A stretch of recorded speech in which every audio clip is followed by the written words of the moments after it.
होली रंगों का त्योहार। छोटे हो या बड़े, बुढ़े हो या जवान, हर किसी को यह त्योहार पसंद है और काफी धूमधाम से खेला जाता है। राजेश और विक्की भी काफी एक्साइटेड थे। दोनों एक ही कंपनी में काम करते थे और साथ में एक ही अपार्टमेंट में रहते थे। उनके ऑफिस के कुछ दोस्तों ने मिलकर प्लान किया कि वो लोग एक फ्रेंड के फार्म हाउस पे होली सेलिब्रेट करेंगे। अगले दिन होली का दिन था।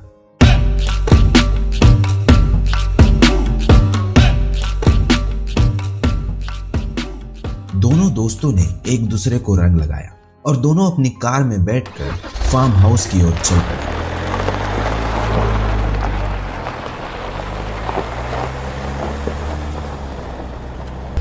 फार्म हाउस पे पहुंचे तो देखा वहां पार्टी ऑलरेडी शुरू हो चुकी थी। तो बिना कोई समय गवाए राजेश और विकी भी पार्टी एंजॉय करने लगे।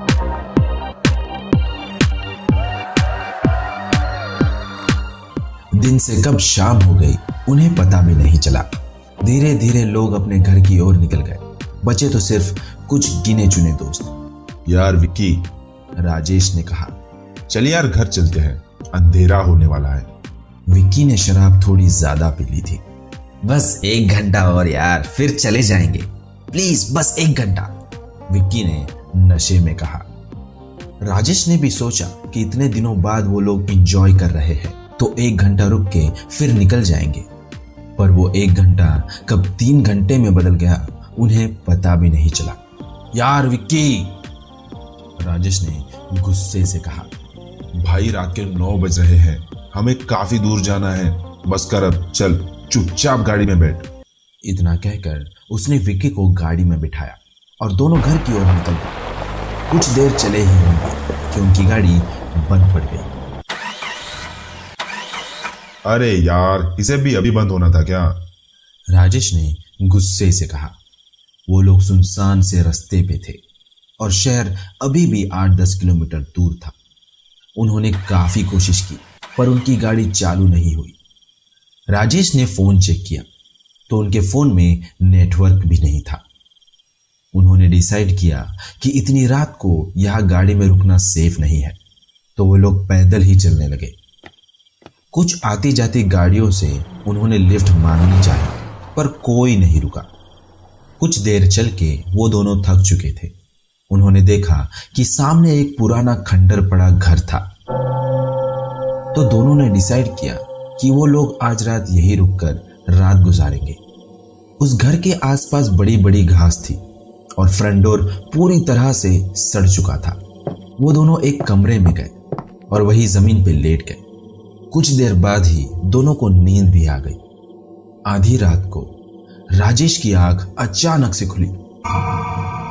उसने देखा पूरे कमरे में अंधेरा है और ठंड बढ़ चुकी है।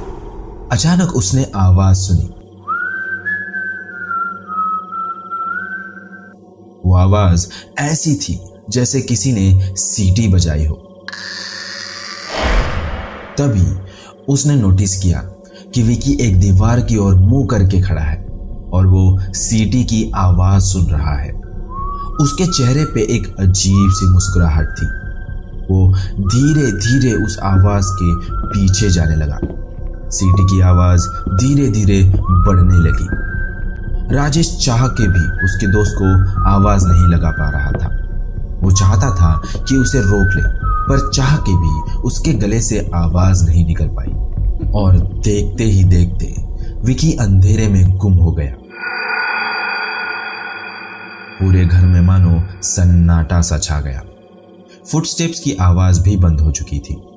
वो बस उसके दोस्त का वेट कर रहा था। तभी उसने एक डर से भरी चीख सुनी जो पूरे घर में गूंजने लगी। वो चीख सुन राजेश के हाथ पैर कांपने लगे। वो यहाँ वहां देखने लगा कि तभी वो फुटस्टेप्स की आवाज फिर से सुनाई देने लगी। उसने देखा कि उस अंधेरे कमरे से कुछ बाहर आ रहा था।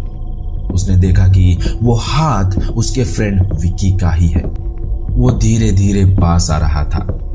तभी उसकी नजर विकी के दूसरे हाथ पे पड़ी। उस हाथ में एक कुल्हाड़ी थी जिस पर खून लगा हुआ था। चांद की रोशनी में जब राजेश ने विकी का फेस देखा तो उसके शरीर में जैसे खून जम सा गया।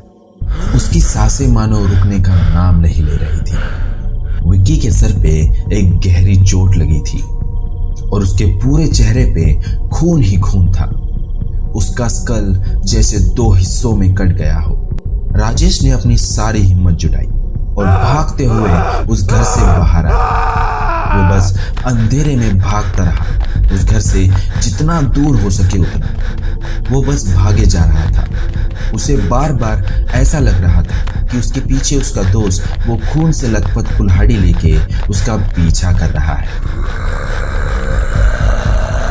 वो तब तक भागता रहा जब तक वो पूरी तरह से थक के जमीन पर गिरकर बेहोश नहीं हो गया। जब उसकी आंख खुली, सुबह हो चुकी थी। वो उठा और पुलिस स्टेशन तक जैसे तैसे पहुंचा। उसने पुलिस को वो सब कुछ बताया जो उसने देखा। पुलिस के साथ वो लोग उस पुराने घर में वापस आए। राजेश की आंखों में अभी भी एक डर था कि उसे पता नहीं क्या दिख जाए। पुलिस ने दरवाजा खोला और अंदर देखा। अंदर देखते ही राजेश अपने घुटनों पर गिर गया। उसने देखा कि विकी फ्लोर पे गिरा पड़ा है और उसके आजू बाजू बस खून ही खून है और उसका स्कल जैसे 2 हिस्सों में बट गया है। उसके हाथ में अभी भी कुल्हाड़ी का हैंडल है और उस कुल्हाड़ी का ब्लेड फ्लोर पे आधा गड़ा हुआ है और वो वही जगह थी जहां रात को राजेश ने अपना सिर रखा था।